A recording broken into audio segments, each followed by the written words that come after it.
तर हे पहा मित्रांनो, आता पावसाळ्याच्या दिवसाच्या कुठं पण अडचणी होत्यात. गवत भरपूर वाढलेले आहेत आता. तर आपली शेतामध्ये आल्यावर गाडी व्यवस्थित लावी जा, कारण गाडीमध्ये इचोकाटा म्हणजे साप बसण्याची पण शक्यता असते मित्रांनो. मला काल झालंय तसं म्हणून मी सांगायला लागलो तुम्हाला. तर पुढचा व्हिडिओ पहा तुम्ही सापाचा. गाडीच्या पार या पेट्रोलच्या टाकीच्या आतमध्ये जाऊन बसला होता आणि 3-4 किलोमीटर पुढे गेल्यानंतर साप बाहेर निघालाय. तर समज आपलं नशीब म्हणायचं, काही आपल्याला पण झालं नाही. आणि समज तो त्याच्या जीवाला तर भेटतोच, आपल्या जीवाला आपल्याला भेव असतो. मला बघितल्यानंतर 1 तासभर माझं शरीर थरथर कापत होतं. तर चला मित्रांनो, मी तुम्हाला पुढचं दाखवतो. पुढचा व्हिडिओ पहा तुम्ही. आपल्या गाडीमध्ये इथं साप घुसलेला आहे.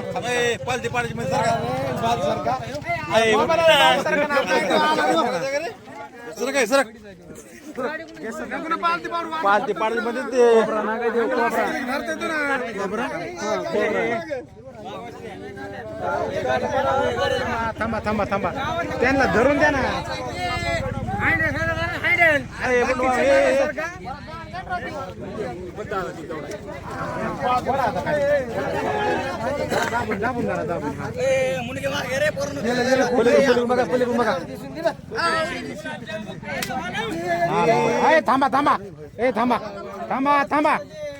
थांबा. तू आलं बाहेर. येऊन द्या धरा दाबून. आता धरला. सोड बॅटरी धरा. हा आता धरा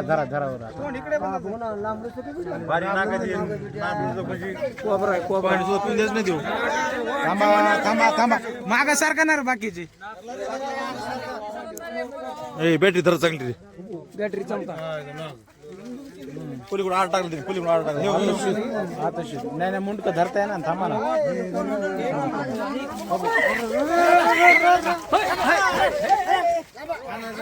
म्हणायचं नाही, त्यांना दाबून धरता आलं पाहिजे. त्याचं तोंड धरता आलं पाहिजे. कुणाच्या अंगावर बी सोडता येत नाही. सुटला असता तर काय कोबरा नाग ना, पळायचं कळा ना. कोबराच आहे ना. नाही कोबरा आहे. नाही कोबरा आहे. गेले बारीक मुंडके मुंडके बारीक आहे.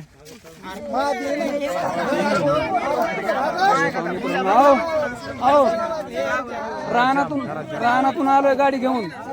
तो कुठं पाहिलं? इथं आता इथं गाडी रानातून गाडीत आला रे. हा ते काय साधं काम का पुन्हा गाडी चालवता निघल्यावर गाडी सोडता मरायचं काम. इंडिकेटरच्या पुढे मुंडक काढवतो इथं. मला तवा दिसला देऊ. वा चांगला हँडलवर हातावर असतो. मला ती गरज होतो की ती 400ची गाडी बरी हो.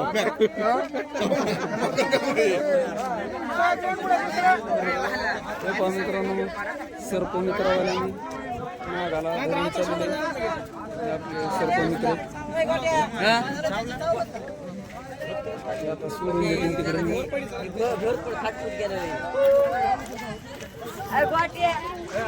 तर हे पहा मित्रांनो, माझ्यावली गाडी का पहा इथं लावलेली होती. असा इथे एक मोठा असं लिंबाचं झाड आहे. आणि हे पहा आपल्या गाडी लावायची जागा आहे. झालं असं काय माहिती का, तर काल 5-5:30 वाजता म्हणजे शुक्रवार दिवस होता. 5 ते 5:30 वाजता पाऊस आला आमच्या इकडे भरपूर. तर इथं गाडी लावलेली होती. या दगडावर स्टँड लावलेलं होतं, कारण थोडं स्टँड खाली झुकत आहे. त्याच्यामुळं या दगडावर मी स्टँड देतोय खाली, कारण आपली गाडी जास्त झुकू नये. तर हे पहा, असंच इथून समोरून मी गाडी बाहेर काढली होती.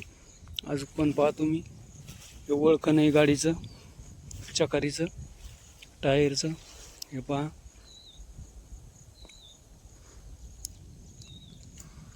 आणि हे असतं सकाळी गाड्या आलेल्या ती इकडचं. पण हे रात्रीचं ओळखं नाही. रात्र म्हणजे थोडाफार अंधार पडला होता इथून निघताना. आता माझ्या काय मनी ध्यानी नाही, काही नाही. आपल्या गाडीमध्ये साप येऊन बसन अगर काय होईन, तर मी रोजच्याप्रमाणे आलो आणि गाडी चालू केली आणि हाय असा डायरेक्ट निघालो पुढं. आता इथून आपल्या शेतापासून गाव आहे 3 किलोमीटर. 3 किलोमीटर असताना आता मला काहीतरी फाट्यावर काम होतं, त्याच्यामुळं परत फाट्यावर चाललो होतो. फाटा म्हणजे इथून आमच्या इथून शेतापासून 4 किलोमीटर भरतोय. फाट्या जवळ गेल्यावर तर फाट्याच्या जवळ गेल्यावर सापानं आपल्या पेट्रोलच्या टाकीपासून पुढं तोंड काढलं आणि ते मला दिसला. तर म्हणलं आयलं हे काय आहे, अचानक पुढं दिसायला लागलं. तर मी गाडी उभा केली, मोबाईलचा टॉर्च लावला तर बघतोय तर साप. तर मग आपल्या तिथंच जवळ सर्पमित्र होते, त्यांचं नाव आहे बंडू आडागळे. त्यांना मी फोन लावला तिथून, तर ते तात्काळ लगेच आपल्यापाशी पोहोच झाले आणि त्यांनी आपला गाडीमधला नाक काढून बाहेर आपल्या शेतामध्ये नेऊन सोडून दिलाय. तर चला मित्रांनो, मी तुम्हाला इथून पुढचं दाखवतो. आपला शेवट व्हिडिओचा एंड करतो. मित्रांनो, आजपासून आपल्या सर्व यूट्यूब फॅमिलीला सांगणं एकच आहे की आपल्या शेतामध्ये आपली मोटरसायकल, आमच्या गावरान भाषेमध्ये मोटरसायकल म्हणतात, अगर गाडी म्हणतात, शिटीनी बाईक म्हणतात. तर आपलं काय करायचं, मी आपल्या साध्या गावरान भाषेमध्ये बोलतो की गाडी आपण शेतामध्ये आल्यानंतर व्यवस्थित अशा अडचणीमध्ये लावी जाऊ नका जिथे भरपूर गवत ते वाढलेलं आहे. हे पहा, माझ्या समज गाडी लावायच्या जागेवर भरपूर गवत ते वाढलेलं होतं. त्याच्यामुळं समज पावसाच्या आवश्यकतेने समज निवारा बघण्यासाठी साप आपल्या गाडीमध्ये घुसला आहे. तर चला मित्रांनो, असे कुणी बी अशा गवताच्या त्याच्या ठिकाणी गाडी लावी जाऊ नका आणि कृपया करून आपण अशा अडचणीच्या ठिकाणी गाडी लावू नका. मस्त असा फ्रेश जिथं जागा असेल तिथं गाडी लावा. कारण कसं आहे, आपलं सापासाठी त्यांना तर काही वाचा नसती, ते कुठं पण जिथं त्यांना सांज सापडेल तिथं जाऊन बसत असते. तर चला मित्रांनो, व्हिडिओ आवडला तर लाईक करा, शेअर करा आणि सबस्क्राईब करायला विसरत जाऊ नका मित्रांनो. आणि व्हिडिओ कसं काय वाटला आहे ते मला कमेंट करून सांगा मित्रांनो. चला, बाय बाय.